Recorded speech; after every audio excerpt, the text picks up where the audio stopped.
নমস্কার বন্ধুরা, রুমাস blog cooking চ্যানেলে সবাইকে স্বাগত।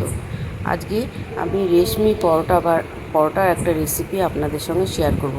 এই পরোটাটা খেতে অসাধারণ, তেমনি নরম তুলতুলে। আর ঘরের উপকরণ দিয়ে পরোটাটা বানিয়ে নেওয়া যায়। এবার চলুন দেখে নেওয়া যাক পরোটাটা কীভাবে বাড়িতে তৈরি করে নেওয়া যায়। ভিডিওটা প্রথম থেকে শেষ অবধি দেখার জন্য অনুরোধ রইল। পরোটা বানাবার জন্য আমি এখানে 500 গ্রাম মতন ময়দা নিয়েছি।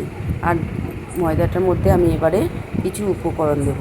আমি দিয়ে দিয়েছি এখানে একটু কারি পাতা কুচি, আর দিয়েছি ঝালের জন্য কাঁচা লঙ্কা, আর দিয়ে দিলাম একটু আদা কুচি, আর দিয়ে দেবো একটু চিলি ফ্লেক্স, দিয়ে দিলাম এবারে স্বাদ মতন লবণ।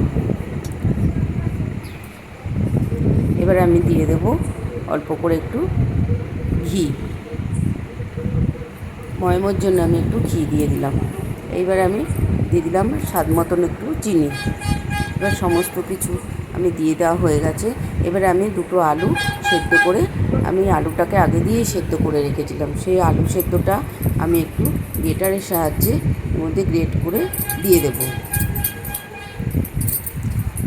আলুটা দেওয়ার জন্য পরোটাটা খেতে যেমনি নরম হয় তেমনি খেতে অসাধারণ লাগে।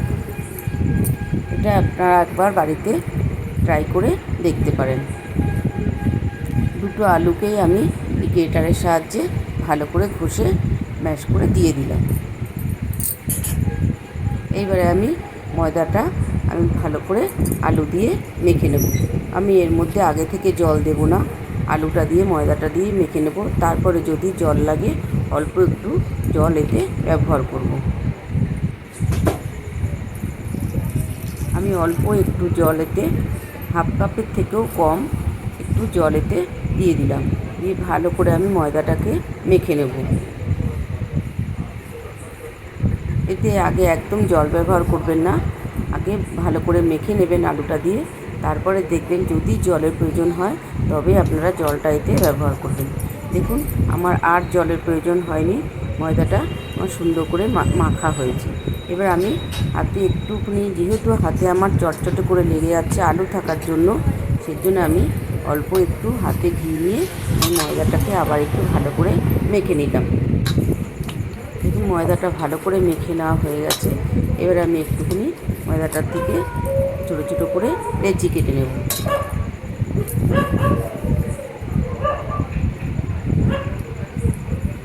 যেরকম আমরা বাড়িতে রুটি বানাই সেরকমভাবে আমি এর থেকে ছোটো ছোটো করে লেচি কেটে নেব। এইভাবে পরোটা বানালে পরোটাটা খুবই সুন্দর নরম হয়। দেখুন আমার সমস্ত লেচিগুলো কেটে নেওয়া হয়ে গেছে।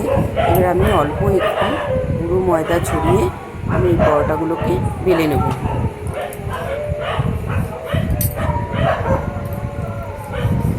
অল্প একটু ময়দা দিয়ে পরোটাগুলো বেলতে হবে, নাহলে এগুলো একটু, যেহেতু আলু আছে তার জন্য একটু বেলতে অসুবিধে হতে পারে, সেই জন্য অল্প একটু গুঁড়ো ময়দা এতে ছড়িয়ে দিতে হবে।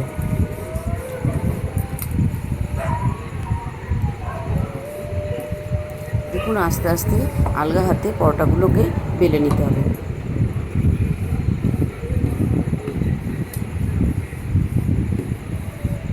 দেখুন একটা পরোটা আমার বেলে নেওয়া হয়ে গেছে। এবারে পরোটাটাকে আমি আস্তে করে হাতের উপরে তুলে নেব। এবার আমি একটা তাওয়া আমি গরম বসিয়ে দিয়েছি, সেই তাওয়ার মধ্যে পরোটাটা আমি এবারে বেলে আমি দিয়ে দিয়েছি। দিয়ে ভালো করে একটু উল্টে পাল্টে পরোটাটাকে সেঁকে নেব। আপনারা ইচ্ছা করলে এতে তেল দিতেও পারেন আর নাও দিতে পারেন। আমি পরোটাটাকে ভালো করে উল্টে পাল্টে একটু ভেজে নেব। তারপরে এতে আমি অল্প একটু ঘি এর মধ্যে দিয়ে দেব। আপনারা চাইলে ঘি দিতেও পারেন, নাও দিতে পারেন। তেল ছাড়াও খেতে খুবই ভালো লাগে পরোটাটা। দেখুন নামমাত্র তেল দিয়ে আমি এই পরোটাটাকে ভেজে নিয়েছি। এইভাবে আমি আরও একটা পরোটা এরকমভাবে ভেজে নেব।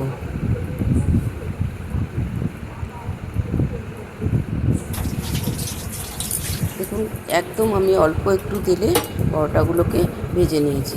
এইভাবে আমি সমস্ত পরোটাগুলোকে ভেজে নেব। তৈরি হয়ে গেল আমার রেশমি পরোটা।